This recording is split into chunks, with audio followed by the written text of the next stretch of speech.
Bismillahirrahmanirrahim. Assalamualaikum warahmatullahi wabarakatuh. Waalaikumsalam warahmatullahi wabarakatuh. Waalaikumsalam warahmatullahi wabarakatuh. Alhamdulillah, Warahmatullahi syukur kita berikan pada Allah Subhanahu wa taala, diberikan kesehatan, kesempatan ini kuliah kembali. Ini pertemuan dua terakhir. Karena pertemuan ke depan ini terakhir 15 dan setelah itu ujian. Jadi aturannya tanggal 4 itu pengumumannya terakhir kuliah. Jadi pekan depan atau minggu depan itu terakhir kita kuliah. Ini dua terakhir kita kuliah. Ya, mudah-mudahan sehat selalu ya sampai selesai kuliah, dapat nilai bagus. Tentunya syarat dan ketentuan berlaku. Jadi ada syaratnya, kerjakan tugas dan lain-lain. Semoga salawat dan salam juga Allah berikan kepada Nabi Allah Muhammad SAW, keluarga, sahabat, dan para pengikutnya yang setia hingga akhir zaman. Nah, pada kesempatan ini kita lanjut kuliah tentang keselamatan transportasi. Untuk itu kita melihat dulu tren kecelakaan. Nah, kalau selamat ya lawannya celaka ya. Jadi kita inginkan selamat terhindar dari kecelakaan di lalu lintas. Kecelakaan ini luar biasa, harus hati-hati karena samping luka-luka, kecelakaan ringan, dan ada juga kecelakaan berat sampai meninggal dunia. Seperti saya kita nonton di televisi, di sosmed, habis kecelakaan ya bisa menyebabkan kematian. Nah, di sini ada tren kecelakaan. Kita lihat tahun 71 sampai 2009. Ya, ini tren kecelakaan. 71 Indonesia indeks kecelakaannya. Jadi ada yang naik kemudian turun. Kemudian naik lagi sekitar tahun 2004 2005. Turun lagi kecelakaan. Ini tren dan trennya menaik lagi ini. 2009, 2007, 2009 ke atas naik. Di sini setelah kita lihat tren kecelakaan, pendahuluannya membahas kita keselamatan ini. Keselamatan transportasi ini merupakan aspek paling utama dalam perencanaan dan perancangan transportasi. Dalam perencanaan dan perancangan transportasi ini yang perlu dipikirkan bagaimana agar selamat dalam bertransportasi dari satu tempat ke tempat yang lain. Namun negara kita Indonesia ini data-data menunjukkan kematian akibat kecelakaan lalu lintas itu memiliki peringkat yang kedua setelah penyakit kanker. Luar biasa, kanker penyebab kematian pertama, yang kedua itu adalah kecelakaan. Ternyata di bidang transportasi ini merupakan nomor 2. Kita membahas kecelakaan, penyebab kematiannya itu nomor 2 setelah kanker. Pada umumnya tingkat fatalitas kecelakaan fatal yang menyebabkan kematian di negara-negara berkembang itu jauh lebih besar daripada negara-negara maju. Indonesia lebih besar daripada maju. Negara maju Jepang misalnya, Amerika, di sana sudah tertata rapi transportasinya. Ini ada profil kecelakaan dengan dasar jenis kendaraannya.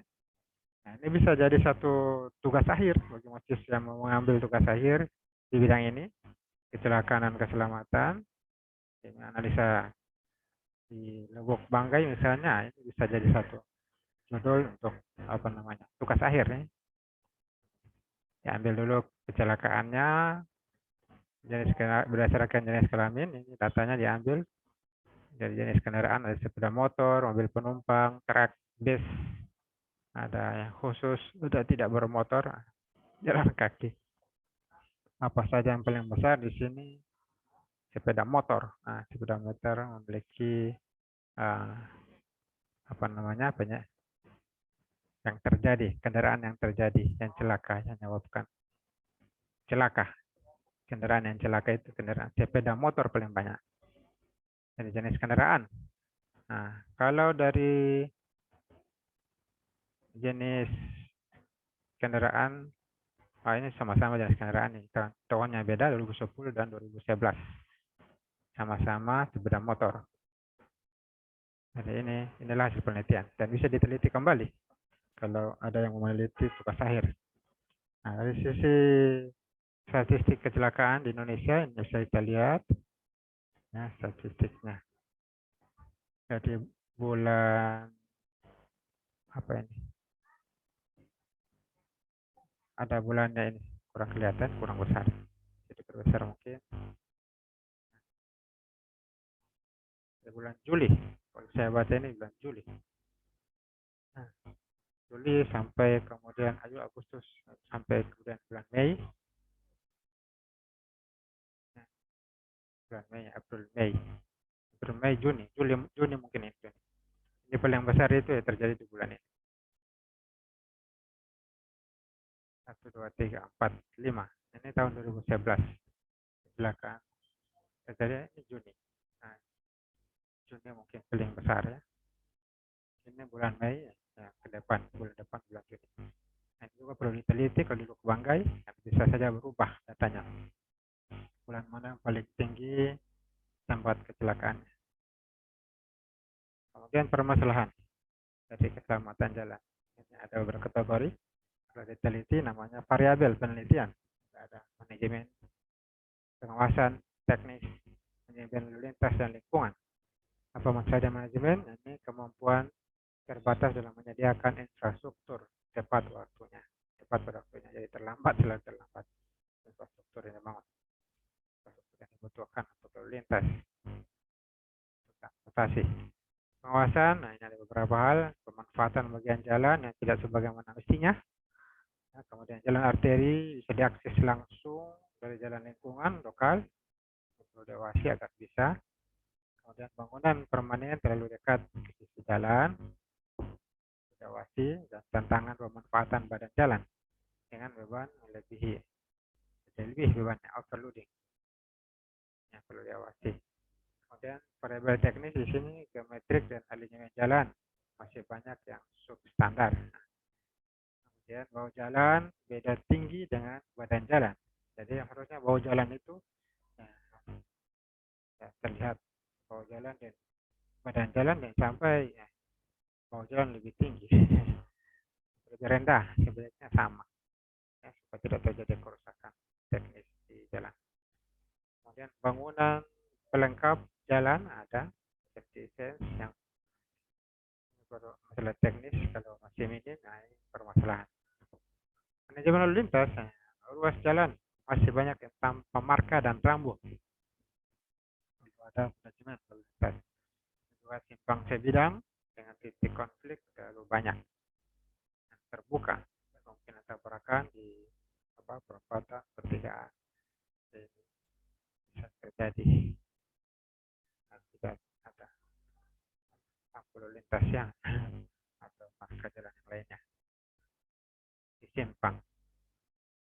Kemudian budaya kendaraan atau disiplinnya rendah, jadi harus disiplin dan disiplinnya berbahaya bagi keselamatan, jadi masalah. Terakhir lingkungan, yang mana kejadian iklim yang ekstrim, misalnya banjir dan lama frekuensinya, ini menyebabkan masalah. Panas yang tinggi, itu juga menyebabkan masalah. Permasalahan dari keselamatan jalan yang bisa diteliti, ya. Bisa diteliti oleh yang ingin meneliti tugas akhir misalnya. Kemudian perbandingan keselamatan, tingkat keselamatan transportasi, tingkat antar negara global dan tingkat negara kita nasional. Nah, korban meninggal dunia itu rata-rata 1 juta per tahun. Kalau kecelakaan itu 1 juta 1 tahun. Kalau negara kita 1 hari 30 orang. Rata 1 hari 30 orang. Kalau tahun ya tinggal dikali 30 kali 12. Kemudian 75% terjadi di negara berkembang seperti Indonesia. Terjadi negara maju sedikit terjadi kecelakaan. Kerugian mencapai 2% GDP sekitar $100 miliar. $100 miliar US dollar. Kemudian kalau nasional negara kita kerugiannya 3,5 miliar US dollar. Oh. Jadi sekitar 2,17% dari GDP Indonesia. Ini penyebab kecelakaan dapat dikategorikan. Nah, di antaranya faktor manusia, faktor lingkungan, faktor kendaraan. Manusia bisa menyebabkan kecelakaan kalau mengantuk misalnya bawa atau tidak mengerti cara menjadi supir. Lingkungan juga berpengaruh, kendaraan juga berpengaruh. Kemudian kecelakaan juga dikategorikan ada tunggal, beruntun, pejalan kaki, kendaraan berjalan kaki dan kendaraan dan benda diam. Bisa pernah kecelakaan tunggal, jatuh sendiri di jalan, protokol sana naik ke atas. Ada kecelakaan beruntun, nah ini bisa ditonton di tol, jalan tol, di YouTube ada kendaraan yang berjalan kaki, nah ini bisa dilihat di berita atau ada yang menabrak orang mati, tidak mati juga itu contohnya. Kendaraan dan benda diam, misalnya kendaraan tabrak yang listrik, tabrak rumah dan seterusnya. Yaitu kategori kecelakaan. Kemudian pendekatan penyebab kecelakaan ini ada monokausal dan multikausal. Ada dua ya. Monokausal itu kecelakaan lalu lintas hanya disebabkan satu faktor penyebabnya, dan pendekatannya dengan menganggap bahwa setiap kecelakaan itu unik. Adanya accident prone driver, dari pengendara. Kecelakaan pengendara. Monokausal. Satu penyebab. Misalnya supirnya.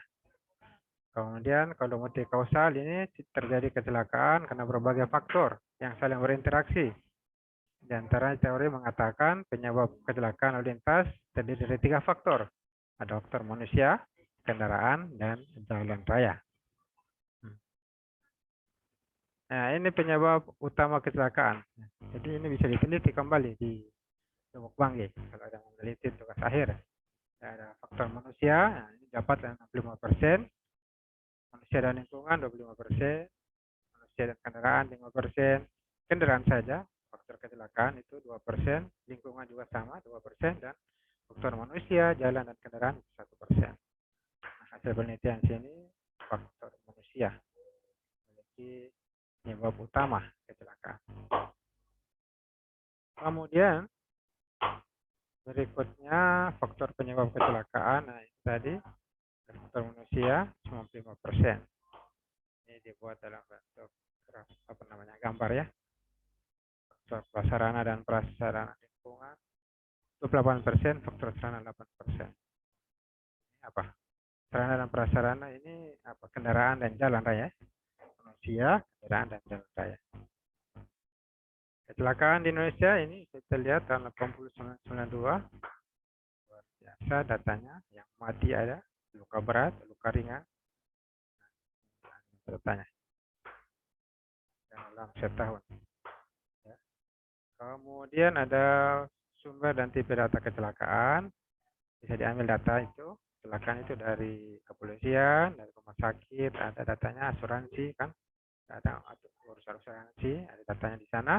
Perusahaan kendaraan, dan bisa diambil survei, langsung melakukan survei. Tipe data ini ada fasilitas data, ada aksiden, data kecelakaan, data penyebab kecelakaan, dan data kecelakaan itu sendiri.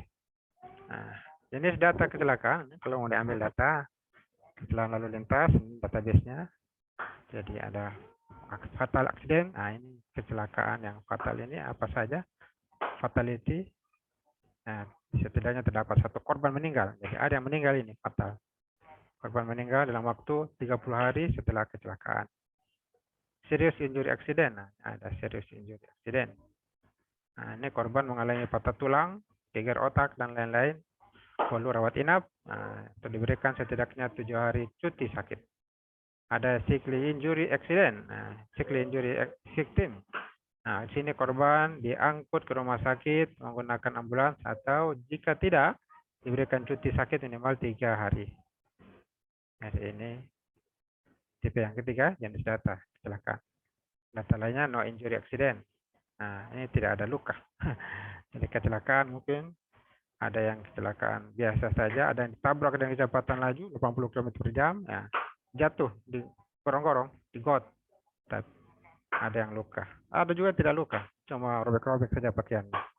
Nah, itu bisa saja merupakan pengabulan doa. Dia doa ingin mendapatkan kebaikan, akan dia beramal soleh, banyak amal solehnya, kemudian dibalas amal solehnya oleh Allah di dunia dengan biasa-biasa saja, tidak terluka berat. Itu biasa yang merupakan pengabulan doa. Kita mari perbanyak amal agar kita hidup bahagia di dunia dan di akhirat juga bahagia masuk surga. Nah, itu akan kita dapatkan ya, tabungan kita dapatkan di dunia dan akhirat.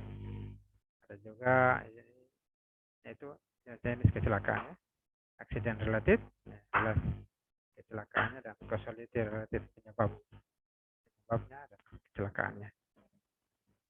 Kemudian setelah itu kita bisa lihat di sini kecelakaan lalu lintas database-nya ini berdasarkan tingkat keparahan jumlah korban kecelakaan ini. Ini sudah dibuat piramidanya. Kemudian ada contoh data kecelakaan di Swedia. Nah, ilustrasi di Swedia ini. Ada polisi, telepon, rumah sakit, telepon. Nah, dapatkan datanya, data polisi dan data rumah sakit. Diambillah data dari database kecelakaan. Untuk deskripsi kecelakaan ada aplikasi. Jadi bisa digunakan aplikasi www.strada.se. Aplikasi untuk data kecelakaan. Ya. Sekarang kuliah dalam teknik kan menggunakan aplikasi, banyak menggunakan aplikasi termasuk transportasi juga menggunakan aplikasi. Sudah ada aplikasi. Ini ada contoh informasi kecelakaan rumah sakit, ya, menggunakan aplikasi. Nah, kemudian tidak lama lagi, sedikit lagi materinya ini. Kemudian berikutnya melibatkan 4 tahap. Proses peningkatan keselamatan ini melibatkan 4 tahapan. Pengumpulan data, identifikasi lokasi rawan kecelakaan di mana saja lokasi rawan, diagnosa permasalahan dan pemilihan metode penyelesaian. Nah, ini bisa jadi tugas akhir ya. Sekali lagi bisa dijadikan tugas akhir bagi yang ingin meneliti tentang kecelakaan dan keselamatan. Ini pengumpulan datanya, apa saja yang dikumpul untuk penelitian ini? Ya, data korban, kondisi jalannya, kondisi lingkungannya, kondisi kendaraan bagaimana, rusak atau tidak, kondisi pengendara yang membawa mobil, kendaraan, dan kondisi korban. Nah, kalau kita identifikasi lokasi rawan kecelakaan itu untuk mendapatkan ranking lokasi-lokasi yang rawan kecelakaan. Itu digunakan ya angka kecelakaan. Jadi dilihat berapa kecelakaan pada titik-titik di jalan raya, rute mana saja dan area mana saja. Ini perlunya kita identifikasi lokasi rawan kecelakaan. Kemudian didiagnosa kecelakaannya. Jadi ini mengapa bisa terjadi kecelakaan, sehingga bisa diusulkan solusinya, penanganan agar tidak lagi terjadi kecelakaan. Ini diagnosa kecelakaan. Kemudian pemilihan penanganan, ini harus dipilih penanganan yang tepat sesuai dengan kecelakaannya, jenis kecelakaannya, jadi penyebab kecelakaan. Nah, ini ada beberapa jenis kecelakaan ya, kecelakaan fatal, ringan, pergerakan kendaraan, ada pergerakan jalan kaki, kecelakaan dari samping, ini ada gambar-gambarnya. Data-datanya diambil. Kondisi jalannya, kering, genangan air, basah, cuaca, waktu, pagi atau siang. Ini bisa diambil datanya. Sebentar. Program peningkatan keselamatan. Bagaimana kita tingkatkan keselamatan? Itu perlu penajaman lalu lintas. Apa saja yang perlu dibatasi kecepatan, batasi pergerakan membelok, jalan satu arah, tidak flow operation, prioritas untuk HOV, high occupancy vehicle, dan pengontrolan kendaraan parkir. Jadi perlu dikontrol juga kendaraan parkir dan kendaraan yang menunggu. Ini akan menjadi hambatan jalan, di samping jalan dia menghambat pergerakan kendaraan jalan raya.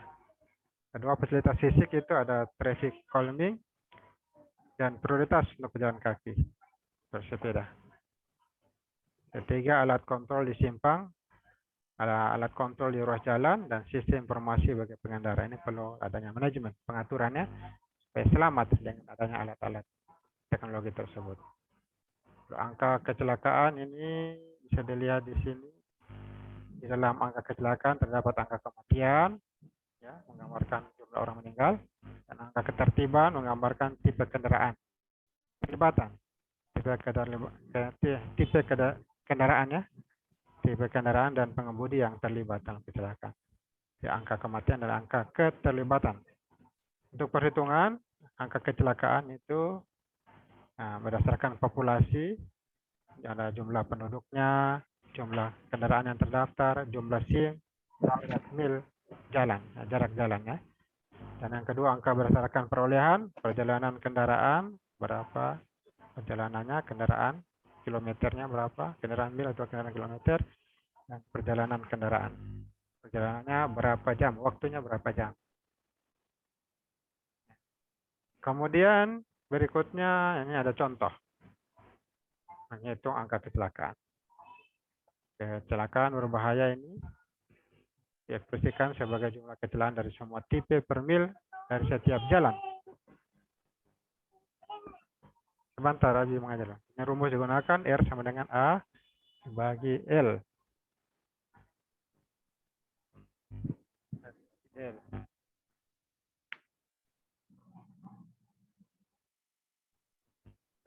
Ya. Ini penjelasannya, R itu angka kecelakaan total, A jumlah total kecelakaan, L panjang dari bagian jalan dalam setiap tahun. Satuannya tergantungnya pilih. Ini angka keterlibatan. Nah, ada rumusnya R N kali 1E8 C. Jadi R itu sini jelas keterlibatan kecelakaan dan jumlah pengemudi kendaraan terlibat. C, nah di sini bisa kelihatan vehicle mass. Kemudian angka kematian, ya, berdasarkan populasi. Sudah dua slide terakhir ini. Angka kematian ini bahaya lalu lintas kehidupan masyarakat dinyatakan sebagai jumlah kematian lalu lintas per 100.000 populasi. Jadi rumusnya R sama dengan B kali 100.000 per P. Jadi R itu angka kematian, itu sama dengan jumlah total kematian kali 100.000 dibagi populasi. Nah, dan terakhir ini angka kematian berdasarkan registrasi kendaraan. Nah, ini bahaya lalu lintas kembali dijelaskan untuk kehidupan masyarakat itu diekspresikan sebagai jumlah dari kematian lalu lintas per 10.000 kendaraan terdaftar. Bahaya lalu lintas. Rumus yang digunakan ini R sama dengan B kali 110.000 ini per M.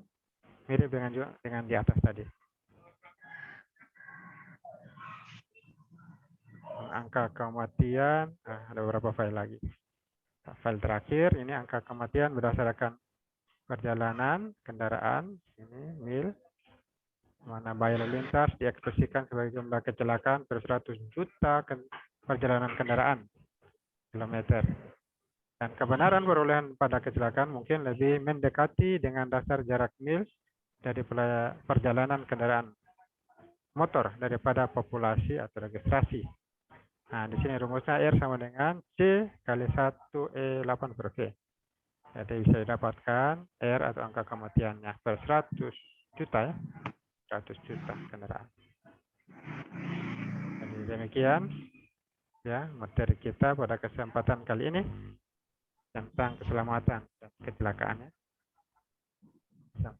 Keselamatan kecelakaan. Jadi begitu pertemuan dua terakhir ya. Yang mana akan ada pertemuan nanti. Oh, banyak yang masih menunggu ini di admit. Saya baru lihat. Ya. Oh, banyak yang join. Ya, terlihat tadi. Jadi demikian kuliah kita pada hari ini. Ini sudah banyak. 16, 17. Mana? Oke, terakhir saya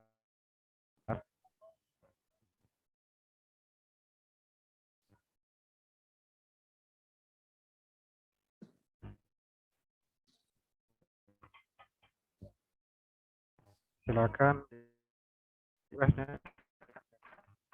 terjatuh guys.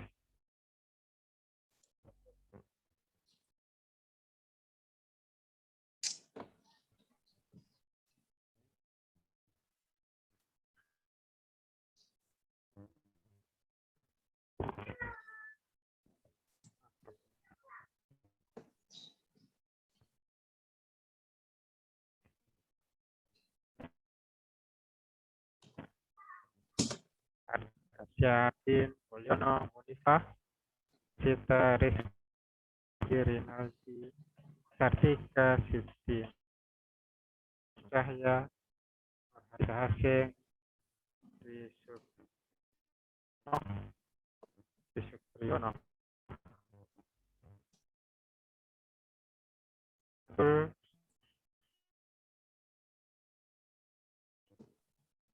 Pusing namanya.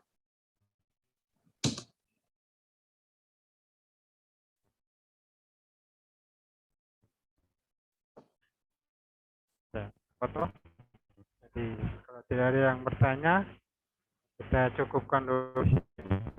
Akhirnya kita tutup mengucapkan alhamdulillah, alamin.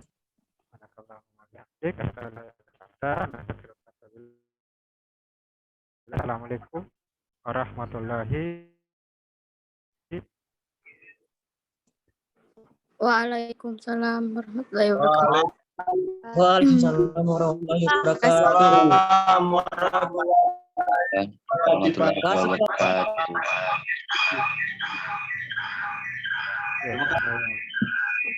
Ya, ketemu lagi pertemuan terakhir kapan?